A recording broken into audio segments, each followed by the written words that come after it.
की बाती का पूरा जल जाना या बच जाना क्या संकेत देता है? राधे राधे दोस्तों, आज हम आपके लिए एक बेहद ही महत्वपूर्ण जानकारी लेकर आए हैं जो आपके पूजा घर, मंदिर और खास अवसरों पर जैसे कि दिवाली, व्रत और अन्य धार्मिक अनुष्ठानों में दीपक जलाने से जुड़ी हुई है। क्या आपने कभी सोचा है कि जब आप दीपक जलाते हैं तो वह आपके जीवन में कौन से संकेत देते हैं? क्या आपके दीपक की बाती पूरी तरह से जल जाती है या वह आधी रह जाती है? और दीपक की बाती पर फूल बनने का क्या अर्थ होता है? क्या आपको पता है कि पहले से जले हुए दीपक में बाती जलाना आपकी परेशानी का कारण हो सकता है या नहीं? और कितने समय तक, कितने सालों तक एक ही दीपक का प्रयोग करना शुभ माना जाता है? दोस्तों, आज हम इन सभी बातों को जानेंगे इस वीडियो के माध्यम से। इस जानकारी के लिए अंत तक हमारे साथ बने रहें। आपको जानकर हैरानी होगी कि आप अपने पूजा घर या मंदिर में दीपक जलाते समय अगर यह गलती करते हैं तो आपको इसका परिणाम जरूर भुगतना होगा। दीपक की बाती का पूरा जल जाना और बाकी का बच जाना भी अलग अलग संकेत देता है जो हमारे लिए जानना बहुत जरूरी है। आगे बढ़ने से पहले यदि आप माँ लक्ष्मी की कृपा पाना चाहते हैं तो इस वीडियो को लाइक करें, चैनल को सब्सक्राइब करें और कमेंट बॉक्स में जय माता लक्ष्मी जरूर लिखें। तो चलिए शुरू करते हैं। दोस्तों, जब हम पूजा करते हैं तो हमारा दीपक कभी-कभी अचानक से बुझ जाता है और कभी-कभी ऐसा होता है कि हमारी पूजा होने के बाद हम उस दीपक को भगवान के सामने जलता छोड़ देते हैं। लेकिन कुछ समय के बाद में दीपक खुद ब खुद बुझ जाता है और उसमें से आधी जली बाती और घी बचा रह जाता है। और कभी-कभी तो हमारे दीपक की बाती पूरी जल जाती है और उसमें फूल भी बन जाता है। तो इससे अलग-अलग नकारात्मक और सकारात्मक परिणाम होते हैं। तो सबसे पहले हम जानते हैं कि अगर हमारे दीपक में फूल बन रहा है तो इसका क्या मतलब होगा। दोस्तों, अगर हमारे दीपक की बाती में फूल बनता है तो इसका सीधा सा मतलब है कि भगवान ने हमारी प्रार्थना को स्वीकार कर लिया है और वह हमारी पूजा से प्रसन्न है। इसका संकेत वह बाती में बने इस फूल के माध्यम से देते हैं। अगर आपके घर में दिव्य शक्तियाँ मौजूद हैं और आपके साथ-साथ वह भी ईश्वर की पूजा में आपका ध्यान रखती हैं, तो आपके दीपक की बाती में एक से ज़्यादा फूल बनते हैं और कभी-कभी साथ ही किसी भी देवी-देवता का स्वरूप भी दिखने लगता है। तो अगर आपके दीपक की बाती में फूल बन रहा है, तो आप सच में बहुत भाग्यशाली हैं।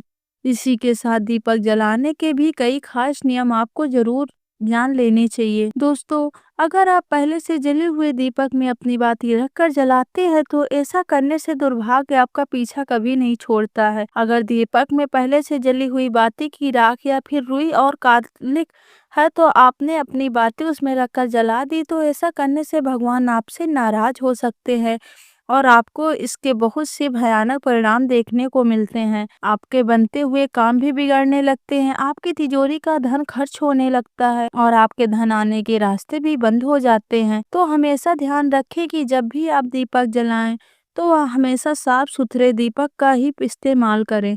दोस्तों, कुछ लोगों की आदत होती है कि वह हर थोड़े दिन के बाद दीपक अपना बदल देते हैं। इस पर गुरु जी का कहना है कि आप जिस दीपक से पूजा करते हैं उसे कभी मत बदलें। आप उस दीपक को शुद्ध हो जाने दीजिए। जब कोई दीपक रोजाना भगवान के सामने जलता है तो वह दीपक समय के साथ सिद्ध हो जाता है। भगवान की सकारात्मक ऊर्जा उस दीपक में आ जाती है और जब भी आप वह दीपक जलाते हैं तो आपका तन और मन दोनों ही पवित्र हो जाता है। तो आप हर रोज उस दीपक को साफ कीजिए, फिर उसमें बाती रखकर जलाइए। आप जितनी बार भी दीपक जलाएं उतनी बार उस दीपक को साफ करके बार बार उसी दीपक में बाती जलाएं।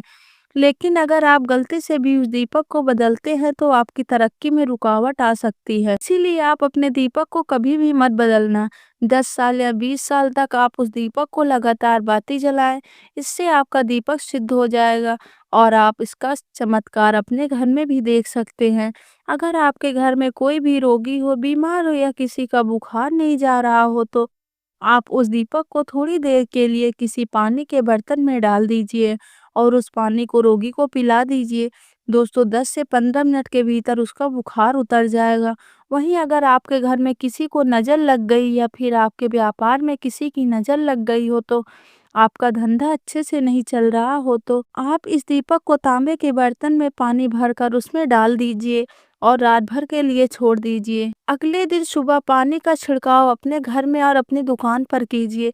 ऐसा करने से आपको बहुत जल्द परिणाम दिखाई देगा, क्योंकि जब हम लगातार एक ही वस्तु का प्रयोग अपनी पूजा में करते हैं तो वह वस्तु सिद्ध हो जाती है। भगवान की जो ऊर्जा होती है वह उस वस्तु में समा जाती है।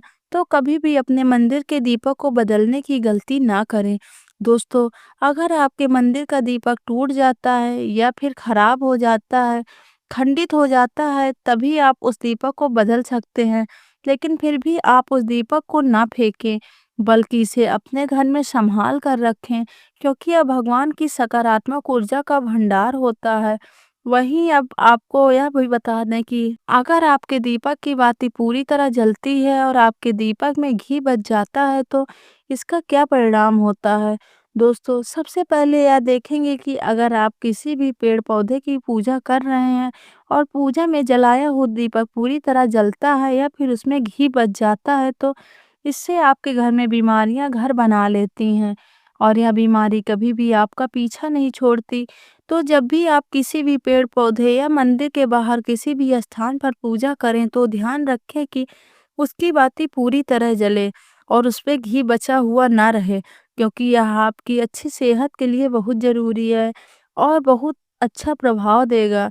वहीं अगर आपके घर के मंदिर में दीपक की बाती पूरी नहीं जलती और पूजा करते समय दीपक बार-बार बुझ जाता है, तो ज़रूर आपके घर में नकारात्मक ऊर्जा का वास है और यह आपकी पूजा में विघ्न डालने का काम करते हैं। हमारे घर में अगर कोई बुरी शक्ति होती है या फिर कोई ऐसी ऊर्जा होती है जो यह नहीं चाहती कि आपके घर में भगवान की कृपा हो और सकारात्मक ऊर्जा हो, तो वह आपकी पूजा सफल नहीं होने देती, क्योंकि एक वातावरण में एक ही तरह की ऊर्जा रह सकती है, या तो सकारात्मक ऊर्जा या तो नकारात्मक ऊर्जा। जो बुरी शक्तियां होती हैं वह या कभी नहीं चाहते कि आपके घर में देवी देवताओं की कृपा हो। अगर आपके घर में भगवान ने अपनी कृपा की तो उन बुरी शक्तियों और ऊर्जा का प्रभाव खत्म हो जाएगा। इसीलिए यह चाहती हैं कि आपकी पूजा में रुकावटें आए। इन्हीं के प्रभाव से हमारा दीपक बार बार बुझ जाता है या फिर दीपक की बाती पूरी तरह नहीं जलती। इन सब से बचने के लिए आपको सच्चे मन से भगवान का स्मरण करना चाहिए। जब भी आप दीपक जलाएं, भगवान से प्रार्थना करें कि आपके आसपास जितनी भी नकारात्मक ऊर्जा हैं वह आपसे दूर रहें और भगवान की कृपा आप पर हमेशा के लिए बनी रहे। ऐसी शक्तियों से बचने के लिए जब भी आप दीपक जलाएं, तब गंगा जल में एक गोल घेरा लगा दें और उस घेरे में दीपक को रखें, क्योंकि गंगा जल को बहुत ही पवित्र माना गया है और महादेव का वरदान भी गंगा जल को प्राप्त है। गंगा जल में सबसे पहले तो कोई भी बुरी शक्ति प्रवेश कर ही नहीं सकती, इसीलिए गंगा जल कभी खराब भी नहीं होता है और हर तरह की नकारात्मक ऊर्जा को सकारात्मक ऊर्जा में बदल देता है। अगर आप गंगा जल से बने गोल घेरे में दीपक को रखेंगे, तो यह आपकी पूजा में किसी की बुरी शक्ति का बाधा नहीं बनने देगा और कोई भी नकारात्मक शक्ति आपके दीपक को बुझा नहीं पाएगी। आप पूर्णतः अपनी पूजा संपन्न कर पाएंगे और देवी शक्तियां भी आपके जीवन में अपनी कृपा और आशीर्वाद बनाए रखेंगी। तो दोस्तों, आप सबको यह वीडियो कैसा लगा हमें कमेंट बॉक्स में ज़रूर बताइए। अगर आप लक्ष्मी माँ के सच्चे भक्त हैं, आप लक्ष्मी माँ से प्यार और आशीर्वाद पाना चाहते हैं, तो इस वीडियो को एक लाइक करें और चैनल को सब्सक्राइब करके कमेंट बॉक्स में जय माता लक्ष्मी ज़रूर लिखें। धन्यवाद।